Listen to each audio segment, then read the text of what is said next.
And he said the one thing that's going to be different this time from all the other times is now that he's done it, he thinks he can enjoy it more. Yeah. American Pharoah was great with the fans. They were very accessible, but Bob said he left that to the barn. He was nervous all the time. Now he's going to enjoy it a little more. He wants to be more a part of that fan excitement with this horse, and why not? He's undefeated, 3-time Grade 1 winner. Clearly proven himself the best of his class. Whatever happens in Belmont, that's not going to change. He's the leader of the division, win or lose, on June 9th. Immortality is what's on the line at Belmont. Yeah, so he wins the Preakness on Saturday. It was a hard-fought victory, battled with good magic, held off some late charges. It certainly wasn't easy. Came back here to Churchill Downs the very next day, and Bob Baffert and Jimmy Barnes obviously gave him some time in between because that was a hard race. Made it back to the racetrack yesterday, Thursday. Let's take a look at Justify on the racetrack for the first time, and the connections were absolutely thrilled. I mean, he's holding good flesh, obviously bright and shiny, in a good mood. He's spirited. He's got some bounce in his step. For his first light gallop, and he went 1 mile and 3/8 yesterday, this is exactly what the connections were looking for. Yeah, it definitely sounded as if they were pleased, and we'll definitely leave the movement and how the horse looks on the track and that type of thing to Brandon, who will be joining you on Sunday morning. And maybe he'll be tweeting out some thoughts as well. I know he's here today, but just from a standpoint of his flesh and how he looks, as you said, I don't really see a different horse, and sometimes horses do lose that build, lose some weight coming out of a race, etc. From that standpoint, he seems to have bounced out of the Preakness, and really you could say the Derby and Preakness. I mean, he had two races in a 2-week period, so he was tired after the Derby, yeah. and understandably so, with how fast they went early. And the fact that he went gate to wire, and you know, he overcame some adversity in the Preakness, Ed, not traffic trouble or anything substantive like that, but he battled with a good horse, a good magic all the way around, and he did take a step backward as far as Brisnet speed figures go, but again, he's got 3 weeks till the Belmont, which is an entirely different animal, 1.5 miles over a sandy track. The Preakness and the Derby were both won over an off racetrack, but he's won over a fast track before. It's just a matter of if he can take his game to that next level at Belmont Park, going 1.5 miles against some fresh shooters. The Triple Crown isn't easy. No, and it shouldn't be. I mean, you're remembered forever for winning it, so it never should be easy when that's what's on the line, and a lot of money as well. So to the victor go the spoils. He certainly seems well poised. I love his running style for the Belmont. That doesn't mean he won't have to earn it, but I think of all the races, him being forwardly placed like that in a race where you can really run him off their feet and turn for home. It didn't work out for Smarty Jones that way, but he was so pressured. A trip like that might fell Justify, but we'll see. Certainly is a worthy favorite in that spot. You mentioned the regression in Brisnet speed rating. Similar, though, another thing that sort of mirrors American Pharoah. I mean, the surface at Pimlico for his Preakness was similar to American Pharoah's when they had that big storm right before the race. He regressed speed figure-wise, but that's just such a different surface. Even if it rains at Belmont, that's going to be a different surface when it rains. So Bob said he's hoping for a fast track. I think we all are, too. We know what he can do on slop. Let's see him do it on fast. Bob Baffert indicated to our media department that they're expecting a breeze between June 2nd and June 4th. If he follows the same path as American Pharoah, then you would think that he would work this coming Tuesday possibly, and based on his energy level, that's possible, and then Monday before he leaves for Belmont Park. Jimmy Barnes is overseeing the training duties for Bob Baffert for Justify, just like he did with American Pharoah. Let's find out his thoughts on the first gallop back to the racetrack Thursday. Here's Jimmy Barnes. You know, I saw just what I needed to see. Backed up, had a good bounce in the step, very happy. You know, we just took it easy with him out there, went about 1 mile and 3/8. Bob just said, you know, just give him a nice, easy first day back gallop, which we did. And he seemed to really enjoy it. So I just think about the next day of training right now. You know, I won't even think about Triple Crown until once we actually do get to Belmont. My job is just to keep him healthy, sound, and get him up there fresh and happy. Well, Ed, you and I are horse players. We love playing the races as often as possible, particularly here at Churchill Downs, graded stakes races across the country. But a lot of people really zero in on playing these Triple Crown races, and twinspires.com is a great promotion going into the Belmont. Yeah, for new players, you get a $10 free bet, promo code JUSTIFY, so easy to remember. If you've come to the game through the excitement of him winning the Derby and/or Preakness, you know the name. Now you can plug it in at twinspires.com. You get a $10 free bet, and that literally is free, so you don't need to deposit. You just need to fully sign up and register. Put in that code, $10, and you don't have to wait for Belmont. We're going to have some picks at Churchill later today, so fire away. And Justify is the star of the show. He's on his Churchill Downs reunion tour, so to speak, as he's back here training leading up to the Belmont. But there are other horses we're going to see this morning as well. Bravazzo, who ran deceivingly well in the Kentucky Derby and proved that it was a deceivingly good effort by running even better in the Preakness. Free Drop Billy, Restoring Hope, also trained by Bob Baffert, and Tenfold, who's a rapidly improving sort for Steve Asmussen, who ran a huge race in the Preakness as well. Yeah, looking forward to seeing all those. And, you know, a now horse, you mentioned the fresh shooters awaiting in Belmont. Not sure if Tenfold, Bravazzo certainly wouldn't fit that because he's running all three. Tenfold a little less so. He did have the time off between the Arkansas Derby and the Preakness. But seeing these horses on the track, and I think a now horse, one who's coming into his own, to use a cliche, but that was part of the reason at a big price I thought Tenfold was usable in the Preakness, and I'm going to be thinking similar for the Belmont. And maybe you don't get the upset, but as we've seen in this Triple Crown season, finding the right price underneath, even the favorite, can pay off well. Let's take a look at the gap where Justify will enter the racetrack here at Churchill Downs, and there he is. He is ready to do a little bit more probably today, as yesterday's gallop, 1 mile 3/8 again. You saw the video of it, Ed. It was, leisurely, but spirited, but controlled. I mean, it was exactly what they were looking for. And, I was here with Brandon Staubel yesterday. You alluded to him earlier, twinspires.com clocker, and he was very impressed with the way Justify went because it's a progression. It's okay, the horse walked the shed row for a few days. Let's get him back out to the racetrack. He wasn't overly fresh, but he did have a good energy level, and we're going to see him do a little bit more and a little bit more and a little bit more leading up to an eventual workout where he'll put in a more serious move to get that fitness back to the level and get him on edge to run that 1.5 miles, in just a couple of weeks. Yeah, and that progression is absolutely key. We talk about it when looking at a horse's race schedule. You definitely don't like to see regression, especially with short rest. It's less time to sort of turn it around. And people say, oh, well, he regressed in the Preakness again. And I would point to the track conditions, and American Pharoah is the perfect sort of parallel. It's hard to say they've regressed if you're just only looking at numbers on a surface like that. So makes handicapping the race a lot more interesting in my mind, but certainly from what we've seen on the track so far, obviously very limited sample, 1 day and about 45 seconds now, but it's hard to think that he's going the wrong way. Man, I mean, Bob Baffert said it, weeks before the Derby, that Justify is the best looking horse he has ever trained, and obviously training 5 Kentucky Derby winners and, so many Triple Crown winners, 14 actually tied with D. Wayne Lucas, who has Bravazzo in this year's Belmont Stakes. But look at the specimen of an animal, and he just is big and strong and fast and game. And he looks great. I mean, just look at the thickness of his legs and through the chest and bright, shiny coat. And again, right now he's being ponied on the racetrack, and ears are up. I mean, he looks like he's wanting to do something, which is a very, very good sign to see just his second day back. Yeah, this is a good example of why you don't want to arm wrestle people who work with horses for a living. I'm sure that is an extremely tight hold. I'm assuming that's Jimmy on the pony. Yes, it is. Extremely tight hold on Justify, and we'll see how he handles being turned loose here, and I'd imagine a little bit. But I mean, I'm not a everyday watching horses on the track, so I sort of know extremes, and it's pretty clear this is kind of what you want to see. Just even the presence, I think, is what strikes me. Just out there on the track, and he dwarfs the pony. That's not saying much, but yeah, the coat, the way he's not doing much but still commands the screen. The center of attention, even if you didn't know he was the Derby winner.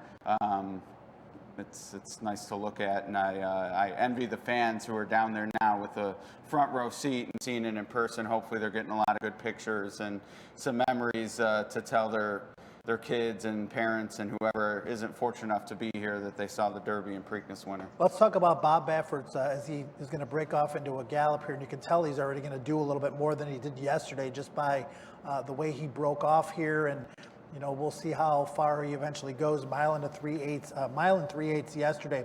But Bob Baffert in the Belmont Stakes, Silver Charm, second in the Belmont, a heartbreaking defeat, beaten 3 parts of length by Touch Gold as he attempted the Triple Crown.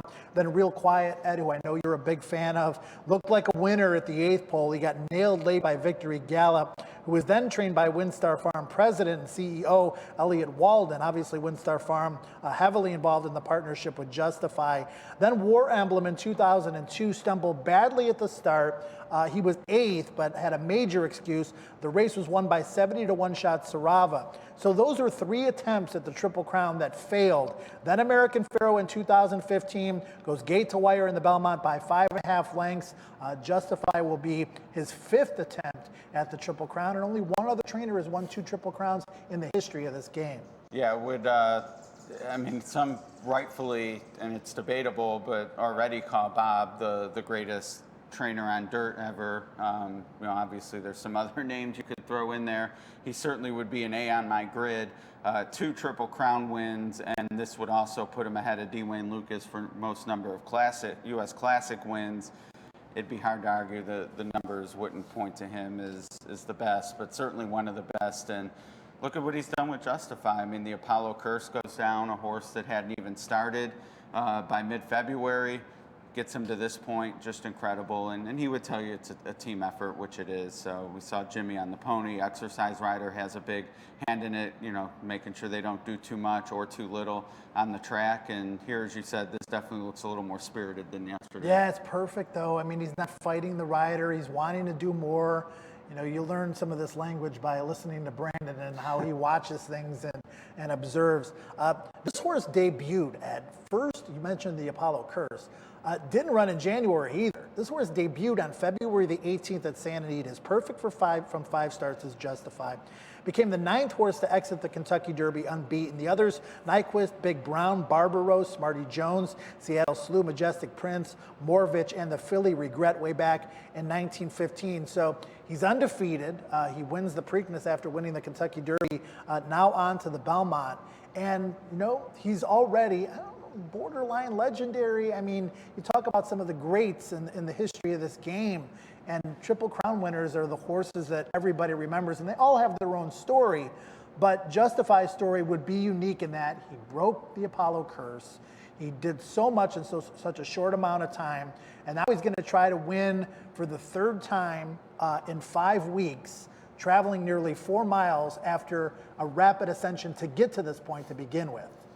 Yeah, and I definitely think the Triple Crown is that sort of line. Once you cross it and win it, I don't get into, who'd you beat in your crop. I think that accomplishment is enough. So he's going for that, which is impressive. But yeah, when you fold in the Apollo part of the equation, that it would be Bob Baffert second.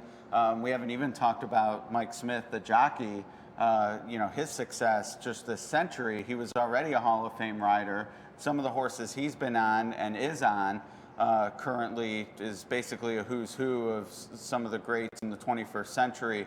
And this would, I don't want to say cement his legacy because that's already pretty firm, but to add a Triple Crown for him, you know, that enters him into the equation of some of the all-time greats. So yeah, what this horse is doing and who he's bringing along with him is truly incredible. Mike Smith is 52 years old. And, you know, you mentioned some of the horses he's ridden: Arrogate, Songbird, Unique Bellow, West Coast, Zenyatta, Shared Belief, Royal Delta. I'm talking about just in the last 5 or 10 years, not to mention Justify. And the great thing about Mike, and they call him Money Mike Smith for a reason, he always, you know, has a game plan in these big races, and he's got ice in his veins, and, you know, he handled the situation in the Preakness with Good Magic battling him from the inside every step of the way. and just was cool, calm, and collected like he always is. And that's why he gets these kind of mounts for these kinds of trainers in these types of situations. Just 2 for 24 in the Kentucky Derby. His other winner was Giacomo back in 2005 at 50-1. Of course, Positive ROI. yeah, it's tough not to have one, right? But favorites have done really well in the Kentucky Derby lately. I believe, what is it, 6 in a row and 8 of the last 12? Yeah, not too bad. And Justify, of course, a part of that streak that started with Orb in 2013. And some have gone on to do better than others. Of course, American Pharoah became a Triple Crown winner, California Chrome, a 2-time Horse of the Year.